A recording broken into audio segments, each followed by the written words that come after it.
ओम शांति। अॼु जी मुंहिंजी तारीख़ आहे 17/9/2025। मिठा मिठा बाप दादा चवंदा मीठे मीठे ॿार यादि सां सुत प्रधान थियण सां गॾु गॾु पढ़ाई सां कमाई जमा करणी आहे। पढ़ाई जे समय बुद्धि हेॾे होॾे न वञे। कृष्णा तव्हां डबल अहिंसक अननोन वॉरियर्स जी कहिड़ी विजय निश्चित आहे शुभ तव्हां ॿार जो माया ते जीत पाइण जो पुरुषार्थ कंदा आहियो। तव्हांजो लक्ष्य आहे कि असां रावण सां पंहिंजो राज्य वठी करे ई छॾंदासीं। इहे बि ड्रामा में युक्ति रचल आहे। तव्हांजी विजय निश्चित आहे। श्री तव्हां सां गॾु साक्षात परम पिता परमात्मा आहे। तव्हां योग बल सां विजय पाईंदा आहियो। मनमना भव जे महामंत्र सां तव्हांखे राज्य ई मिलंदी आहे। तव्हां अधु कलाक राज्य कंदा आहियो जी तव्हां मुखड़ो ॾिसी वटि प्राणी। ओम शांति। मिठे मिठे ॿार जॾहिं साम्हूं वेठा रहंदा आहिनि त सम्झंदा आहिनि बराबरि असांजो कोई साकार टीचर न आहे। असांखे पढ़ाइण वारो ज्ञान सागर बाबा आहे। इहो त पको निश्चय आहे उहो असांजो बाप बि आहे। जॾहिं पढ़ंदा आहियो त पढ़ाई ते अटेंशन रहंदो आहे। स्टूडेंट पंहिंजे स्कूल में वेठा हूंदा आहिनि त टीचर यादि ईंदो आहे न कि बाप जी स्कूल में वेठा आहियूं त बि ॼाणंदा आहिनि बाबा टीचर बि आहे। नाम खे त न पकड़णो आहे न, ध्यान में रखिणो आहे। असां आत्मा आहियूं बाबा खां ॿुधूं था। मतिलबु ईअं न सोचिणो आहे कि बाबा टीचर असांखे पढ़ाइनि था। हिन नाम ते न वञिणो आहे। बसि हिकु बार सम्झी वरितो पोइ ॿुधो। इहे त कॾहिं थींदो न आहे न सतयुग में न कलयुग में। सिर्फ़ु हिकु ई बार संगम ते थींदो। तव्हां पंहिंजे खे आत्मा सम्झंदा आहियो। असांजो बाप हिन समय टीचर आहे। श्री पढ़ाईंदा आहिनि न ॿई कमु करिणो पवंदो आहे। आत्मा पढ़ंदी आहे शिव बाबा सां। इहे बि योग ऐं पढ़ाई थी वेंदी आहे। पढ़ंदी आत्मा आहे, पढ़ाईंदा परमात्मा आहे। हिन में ॿियो ई जास्ती फ़ाइदो आहे। पढ़ंदी आत्मा आहे, पढ़ाईंदा परमात्मा आहे। हिन में ॿियो ई जास्ती फ़ाइदो आहे। जबकि तव्हां सम्मुख आहियो। ॾाढा ॿार सुठी रीति यादि में रहंदा आहिनि। कर्मातीत अवस्था में पहुचंदा त उहो बि जीअं पवित्रता जी ताक़त मिलंदी आहे। तव्हां ॼाणंदा आहियो शिव बाबा असांखे पढ़ाईंदा आहिनि। इहे तव्हांजो योग बि आहे, कमाई बि आहे। आत्मा खे सतो प्रधान ठहिणो आहे। तव्हां सतो प्रधान बि ठहो था, धन बि वठो था। पंहिंजे खे आत्मा ज़रूरु सम्झणो।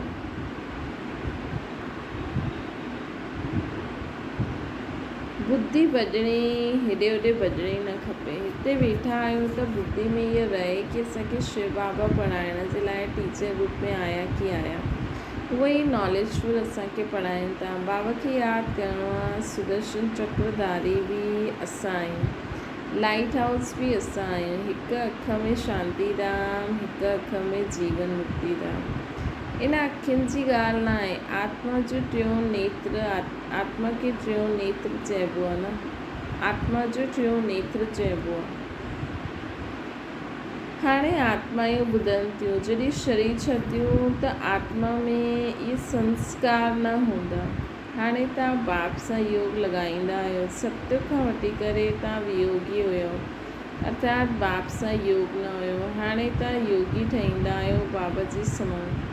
योग सिखाइण वारो ईश्वर आहे। इन करे उन्हनि खे योगेश्वर चइबो आहे। तव्हां बि योगेश्वर जे ॿार आहियो न। उन्हनि खे योग लॻाइणो न आहे। उहो आहे योग सिखाइण वारो परम पिता परमात्मा। तव्हां हिकु हिकु योगेश्वरियूं ठाहींदा आहियो, पोइ राजेश्वरी ठाहींदा आहियो। उहा आहे योग सिखाइण वारो ईश्वर। ख़ुदि न सिखंदा आहिनि, सिखलाईंदा आहिनि। श्री कृष्ण ही आत्मा अंतिम जन्म में योग सिखी करे श्री कृष्ण ठहींदी। इन करे श्री कृष्ण खे बि योगेश्वर चईंदा आहिनि। छो जी उन्हनि जी आत्मा हाणे सिखे थी न, त तव्हां हिकु हिकु योगेश्वरी आहियो जो वञी करे राजेश्वरी ठहींदा न। श्री कृष्ण जी आत्मा अंत में योग सिखी करे श्री कृष्ण ठहींदी। इन करे श्री कृष्ण खे बि योगेश्वर चई ॾींदा आहिनि, छो जी उन्हनि जी आत्मा हाणे सिखे थी। योगेश्वर सां योग सिखी श्री कृष्ण जो पद पाईंदी।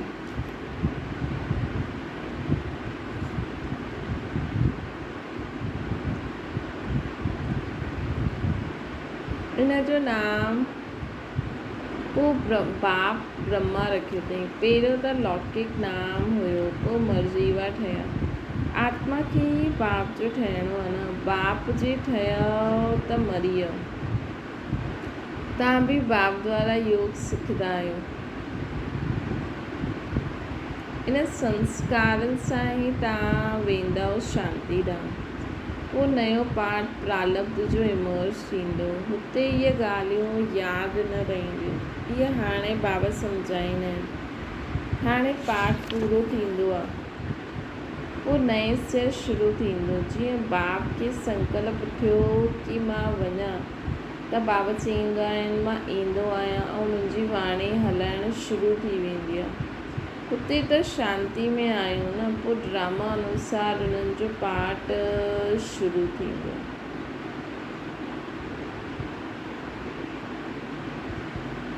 शिव बाबा जो अचण जो त संकल्प हूंदो आहे न बाबा खे कि हाणे वञा। पोइ वेंदा आहिनि, पोइ पाठ शुरू थी वेंदो आहे। पोइ हिते अची करे पाठ वॼाईंदा आहिनि। तव्हांजी आत्माऊं बि ॿुधंदियूं आहिनि। नंबरवार पुरुषार्थ अनुसार कल्प पेरनि से दिन प्रतिदिन वृद्धि खे पाईंदा वेंदा आहिनि। हिकु ॾींहुं तव्हांखे ॾाढा रॉयल हॉल बि मिलंदा, जंहिंमें वॾा वॾा माण्हू बि ईंदा, सभु इकट्ठा वेही ॿुधाईंदा। दिन प्रतिदिन साहूकार बि रंग थींदा वेंदा। पीठ ते लॻी वेंदो। अहिड़ी आफ़तूं अचणियूं आहिनि। मूसलाधार बरसाति पवंदी त सॼी खेती आदि पाणी में डुबी वेंदी। नेचुरल क्लैमिटीज़ त अचणी आहे, विनाश थियणो ई आहे। इनखे चइबो आहे कुदरती आपदायूं। बुद्धि चईंदी आहे विनाश थियणो ज़रूरु आहे।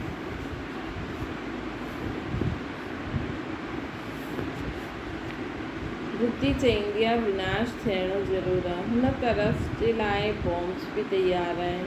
नेचुरल क्लैमिटीज़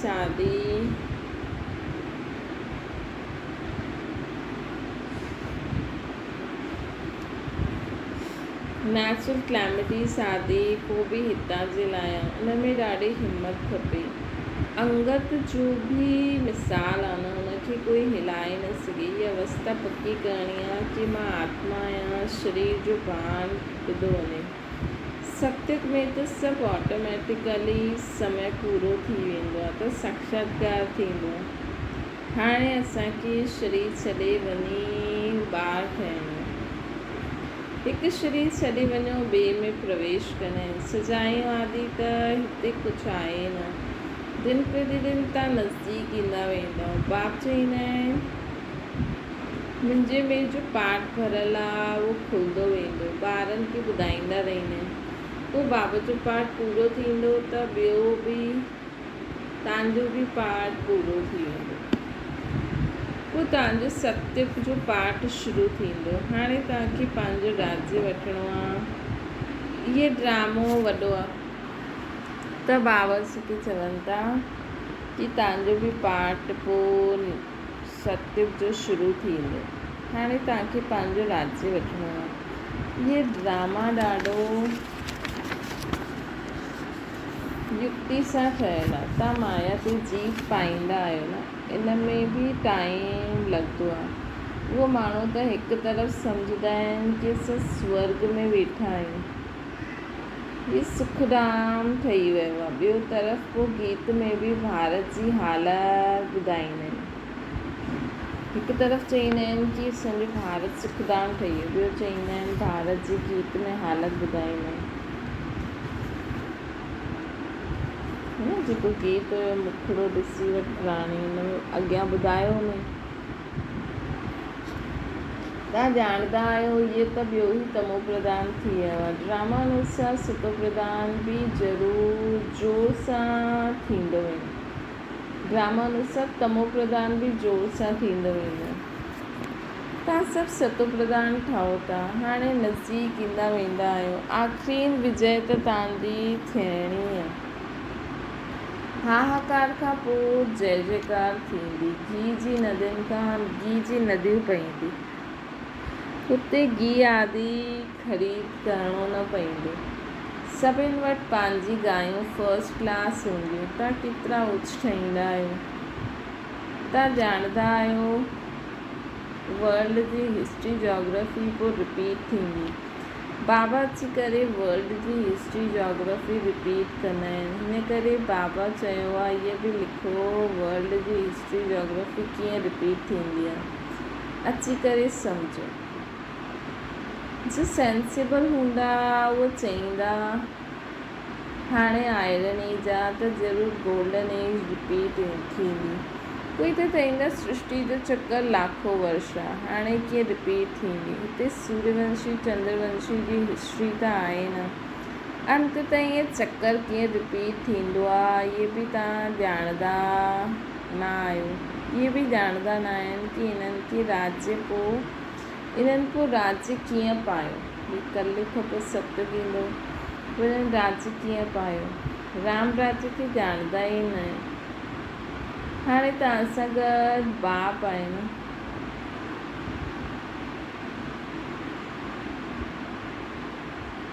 जंहिं समय साक्षात परमपिता परमात्मा बाप आहे, उन्हनि जी ज़रूरु विजय थियणी ई आहे। बाप कोई हिंसा थोड़ी कराईंदा आहिनि। कोई कंहिंखे मारण हिंसा आहे न, सभिनि खां वॾी हिंसा आहे काम कटारी हलाइणु। हाणे तव्हां डबल अहिंसक ठहींदा आहियो। हुते आहे ई अहिंसा परमो देवी देवता धर्म। हुते न लड़ंदा आहिनि न विकार में वेंदा आहिनि। हाणे तव्हांजो आहे योग बल, परंतु इनखे न सम्झण जे कारण शास्त्रनि में असुर ऐं देवताउनि जी लड़ाई ॾेखारे छॾी अथई। अहिंसा खे कोई ॼाणंदा ई न आहिनि। इहे तव्हां ॼाणंदा आहियो। तव्हां आहियो इनकॉग्निटो वॉरियर्स।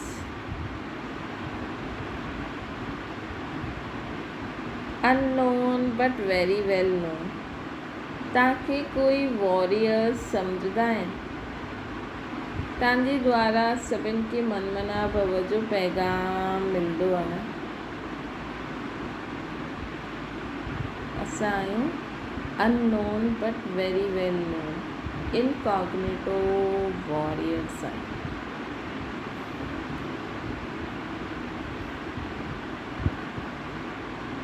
तव्हांजे द्वारा सभिनि खे मनमना भव जो पैगाम मिलंदो आहे। इहा आहे महामंत्र। मनुष्य न ॻाल्हियुनि खे सम्झंदा न आहिनि। सत्य त्रेता में इहो थींदो न आहे। मंत्र सां तव्हां राजाई पाई पोइ दरकार ई न आहे। तव्हां ॼाणंदा आहियो असां कीअं चकर लॻाए करे आया आहियूं। हाणे वरी बाबा महामंत्र ॾींदा आहिनि, पोइ अधु कलाक असां राज्य कंदासीं।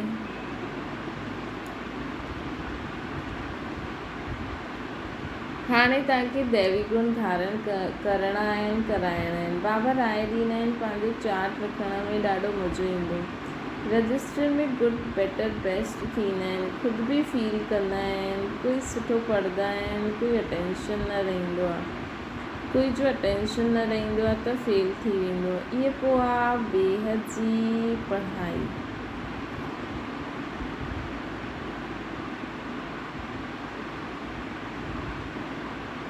बाप टीचर भी आ, गुरु भी आ, इकट्ठा हलंदा आहिनि। ये हिकु ई बाप जो मर्ज़ीवा ठहियो। तव्हां पंहिंजे खे आत्मा सम्झी बाप खे यादि करो। बाबा चवंदा आहिनि मां तव्हांजो बाप आहियां न, ब्रह्मा द्वारा राज्य ॾिनो आहे। इहो थी वियो विच में दलाल, इन्हनि सां योग न लॻाइणो आहे। हाणे तव्हांजी बुद्धि लॻी आहे हुन पतियुनि जे पति शिव साधन सां गॾु।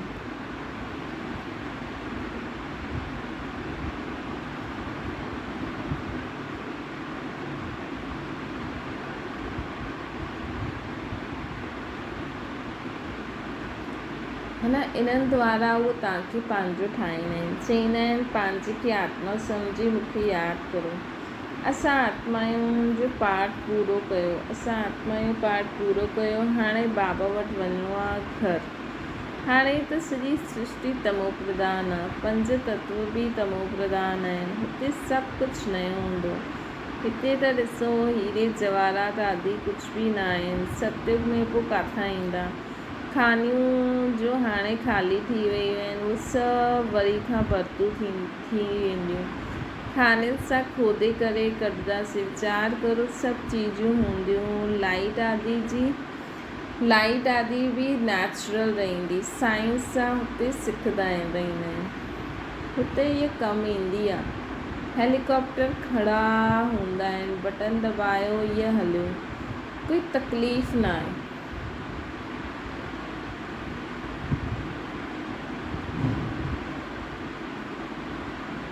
हुते सभु फुल प्रूफ हूंदा, कॾहिं मशीन आदि ख़राबु न थींदी।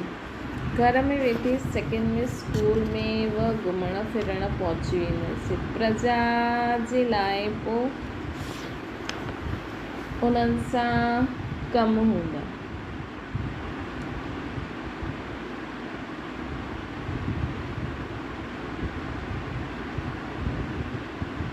तव्हांजे लाइ हुते सभु सुख हूंदो। अकाले मृत्यु त थी न सघंदी आहे, त तव्हां ॿारनि खे केतिरो अटेंशन ॾियणो खपे। माया जो बि ॾाढो ज़ोर आहे। इहा माया जो अंतिम बॉम्ब आहे। बसि हाणे त माया खे व्यर्थ संकल्पनि खे सभिनि खे विदाई ॾेई छॾी न। लड़ाई में ॾिसो केतिरा मर्द आहिनि, लड़ाई बंदि थींदी न आहे। हिते एतिरी साॼी दुनिया आहे।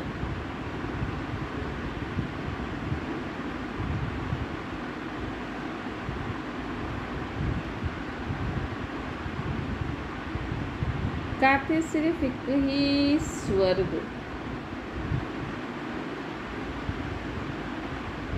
हुते ईअं थोरी चईंदासीं गंगा पतित पावनी आहे। हुते भक्ति मार्ग जी कोई ॻाल्हि हूंदी ई न। हिते गंगा में ॾिसो सॼे शहर जो किचिरो पईंदो आहे वञी करे। बॉम्बे जो सॼो किचिरो सागर में वही वेंदो आहे। भक्ति में तव्हां वॾा वॾा मंदर ठाहींदा आहियो, हीरे जवाहरातनि जो सुख रहंदो आहे। पौनो हिसो सुख आहे, बाक़ी क्वार्टर आहे दुख। अधु त पोइ मज़ो न रहे न। भक्ति मार्ग में बि तव्हां ॾाढा सुखी रहंदा आहियो। पुठियां मंदर आदि खे अची लूटंदा आहिनि। सतयुग में तव्हां केतिरा साहूकार हुयो, त तव्हां ॿारनि खे ॾाढी ख़ुशी ॾियणी खपे, ख़ुशी हुजणी खपे। सतयुग में तव्हां ॾाढा साहूकार हुयो, त तव्हां ॿारनि खे ॾाढी ख़ुशी थियणी खपे।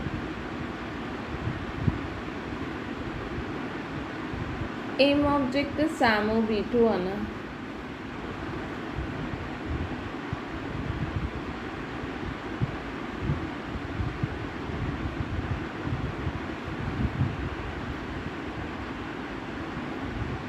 भक्ति मार्ग में तव्हां ॾाढा सुखी रहंदा आहियो। पुठियां मंदर आदि खे अची करे लूटंदा आहिनि। सतयुग में तव्हां केतिरा साहूकार हुयो, त तव्हां ॿारनि खे ॾाढी ख़ुशी हुजणी खपे। एम ऑब्जेक्ट त साम्हूं बीठो आहे न। माउ बाप जी त सर्टन आहे।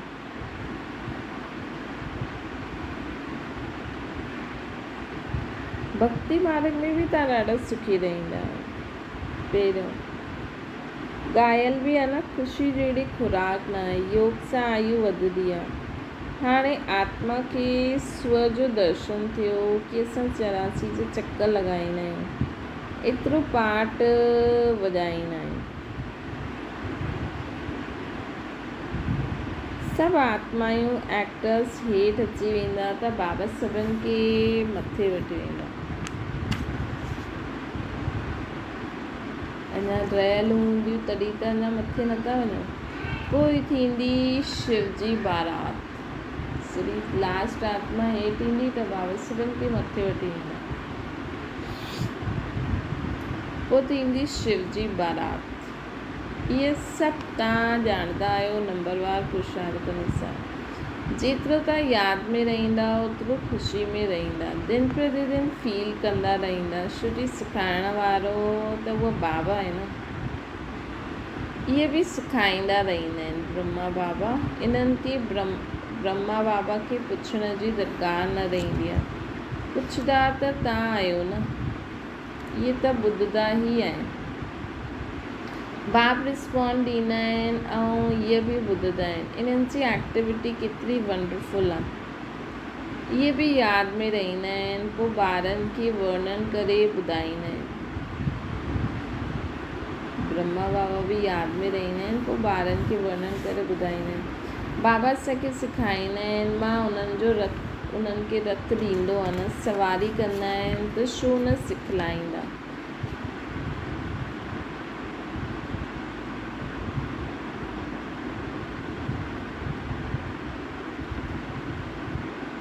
ये ह्यूमन अश्व आहे, शिव बाबा जो रथ आहे न। इहे ख़्यालु रहण सां बि शिव बाबा जी यादि रहंदी। यादि सां ई फ़ाइदो आहे। भंडारे में भोजन ठाहींदा आहिनि त बि सम्झो असां शिव बाबा जे ॿारनि जे लाइ ठाहींदा आहियूं। ख़ुदि बि शिव बाबा जा ॿार आहिनि त ईअं यादि करण सां फ़ाइदो ई आहे न। असां शिव बाबा जे ॿारनि जे लाइ ठाहींदा आहियूं। असां बि शिव बाबा जा ॿार आहियूं त इहे बि यादि करण सां फ़ाइदो थी वेंदो। सभिनि खां जास्ती पद उन्हनि खे मिलंदो जो यादि में रही कर्मातीत अवस्था खे प्राप्त कंदा।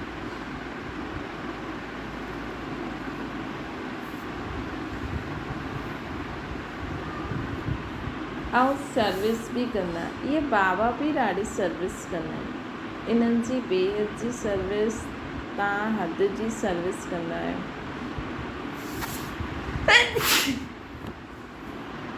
सर्विस में इन्हनि खे बि पद मिलंदो आहे। शिव बाबा चवंदा आहिनि ईअं करो।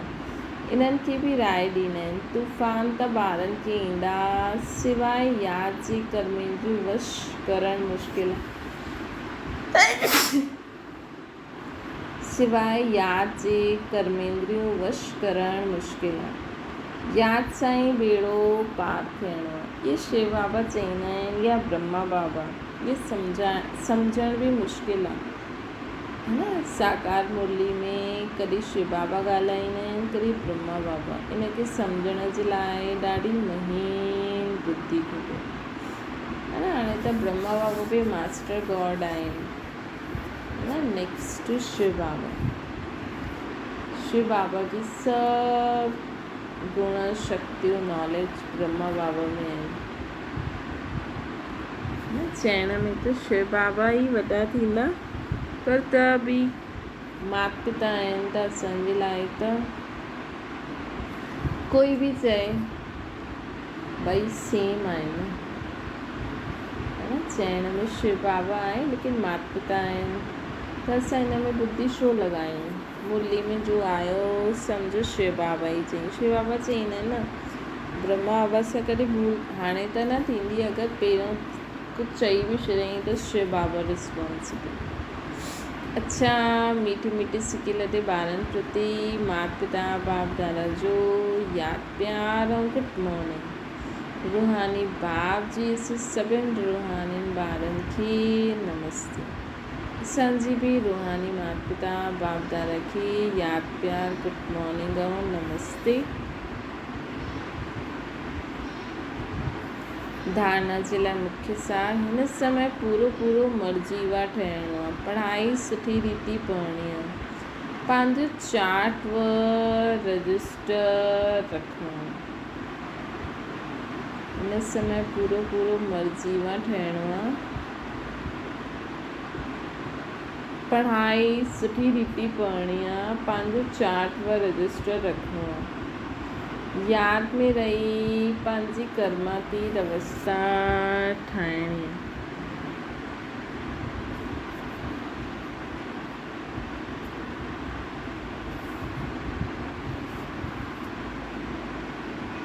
ॿियो आहे अंतिम विनाश जी सीन ॾिसण लाइ हिमतवान ठहिणो। मां आत्मा आहियां, हिन अभ्यास सां शरीर जो भान टुटंदो पियो। अंतिम विनाश जी सीन ॾिसण लाइ हिमतवान ठहिणो आहे, मां आत्मा आहियां, हिन अभ्यास सां शरीर जो भान टुटंदो वञे। वरदाना देह भान जो त्याग करे निक्रोधी ठहिण वारा निर्माण चिठ। जो ॿार देह जो भान जो त्याग कंदा आहिनि उन्हनि खे कॾहिं बि क्रोध न अची सघंदो आहे, छोकी क्रोध अचण जा ॿ कारण हूंदा आहिनि। हिकु त जॾहिं कोई कूड़ ॻाल्हाईंदो आहे, ॿियो जॾहिं कोई ग्लानी कंदो आहे। इहे ई ॿ ॻाल्हियूं क्रोध खे जन्म ॾींदियूं आहिनि। अहिड़ी परिस्थिति में निर्माण चित जे वरदान द्वारा अपकारनि ते बि उपकार करो।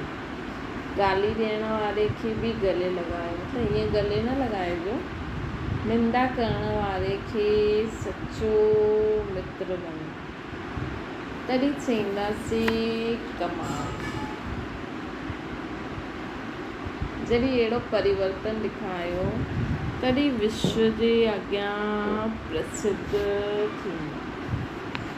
न जॾहिं अहिड़ो परिवर्तन थींदो असांजे अॻियां असांजो कि असां क्रोध न करे अपकारनि ते उपकार कंदासीं, गाली ॾियण वारे खे गले लॻाईंदासीं, निंदा करण वारे खे सचो मित्र सम्झंदासीं, तॾहिं कमाल सम्झो। जॾहिं अहिड़ो परिवर्तन ॾेखारियो तॾहिं विश्व जे अॻियां प्रसिद्ध थींदो। स्लोगन आहे मौज जो अनुभव करण लाइ माया जी अधीनता खे छॾे हाणे स्वतंत्र ठहो। मौज जो अनुभव करण लाइ माया जी अधीनता खे छॾे करे स्वतंत्र ठहो। अव्यक्त इशारो हाणे ज्वालामुखी ठही आसरी संस्कार, आसरी स्वभाव सभु कुझु भस्म करो। जीअं देवियुनि जी यादगार में ॾेखारींदा आहिनि, ज्वाला सां असुरनि जो संहार कयूं। असुर कोई व्यक्ति न आहे, लेकिन आसरी शक्ति आहे। पूरे विश्व में इहा आसरी शक्ति ख़तमु थी वञे। इहा हाणे असांजी ज्वाला स्वरूप जो यादगार आहे। जॾहिं असां हिकु बाप ॿियो न कोई हीअं रहंदासीं त हिन पूरी दुनिया मां आसरी शक्ति जो नाश थी वेंदो। हाणे अहिड़ी योग जी ज्वाला प्रज्वलित करो जंहिंसां इहे कलयुगी संसार जली करे भस्म थी सभी आत्माएं मथे हली वञनि। बाक़ी सभु चीज़ूं प्रकृति त न जल्दी, प्रकृति मतिलबु प्रकृति में जेको कचिरो आहे, जेकी जलण वारी चीज़ आहे, उहो सभु जली करे साफ़ु सुथिरो थी वेंदो। बाक़ी सभु आत्माएं मथे हली वञनि। त हिन जे लाइ सदा ख़ुदि की आत्मा सम्झी बाबा खे यादि करो। इहो आहे ज्वाला रूप स्थिति, जंहिंसां कलयुगी संसार जली करे भस्म थी वेंदो। अच्छा, ओम शांति। बाबा खे यादि करो।